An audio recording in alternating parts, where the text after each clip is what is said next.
Hello, this is Reporter Television, and I am Bethel Mikhail with the news. The Ethiopian Defense Forces has brought home 19 children, part of the 125 children who were abducted by the Murli militia of South Sudan in the deadly raid that happened 25 days ago in the Gambela regional state. The raid, which claimed lives of some 200 people and which has resulted in the abduction of 2,000 cattle, has instigated a popular sentiment regarding a possible retaliation for the lives lost. Nevertheless, according to the commander of the Ethiopian Defense Forces in the West, peaceful negotiations, not force, is the viable approach to free the abducted children.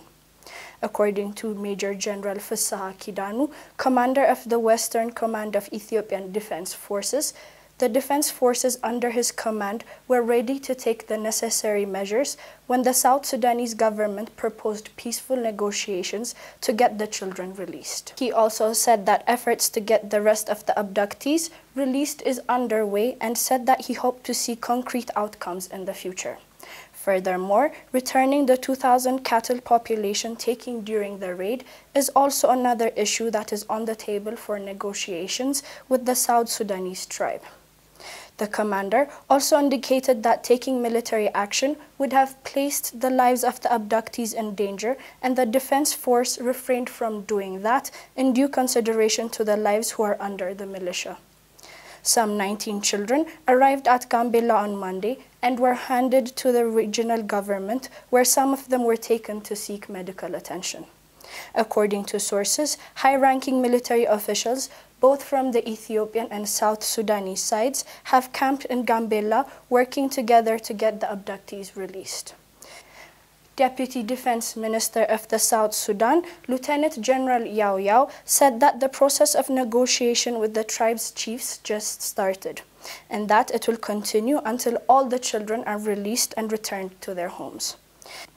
Yao Yao, who was the former administrator of the former Greater Pibor area and now Boma State, an area largely inhabited by the Murli, a tribe accused of being the perpetrators of the attacks, was however the first through his figure at the rival and now the governor of Boma State, Baba Midan.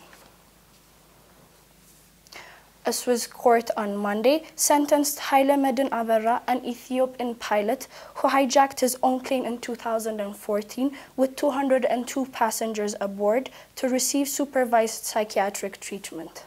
According to a Swiss psychiatric evaluation report, Haile Medin was suffering from paranoia when the incident occurred in 2014. Haile Medin took control of his Boeing 767-300, which was heading to Rome from Addis Ababa, when his Italian co-pilot left the cockpit to use the restroom. Although the incident was premeditated, he is said to have been unable to aptly judge the situation. A Swiss federal court sentenced Haile Medin, who is already being treated for paranoid schizophrenia, to receive mandatory treatment. The defendant, who was absent at the sentencing, is to receive treatment in Geneva. Haile Medin's legal defense has unsuccessfully argued for him to be freed because his actions did not endanger the lives of any passengers aboard the flight. None of the 202 passengers and crew members of Flight ET-702 were injured in the incident, which attracted aerial response from France and Italy. Haile Medin's pilot license has since been revoked and is expected to pay the sum of $3,092 for the trial and his defense team. The Swiss government has also granted Haile Medin political asylum after his claims to have feared for his safety in Ethiopia.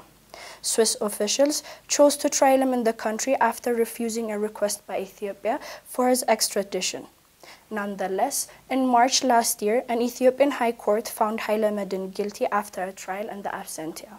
He was sentenced to 19 years and 6 months in prison for his actions.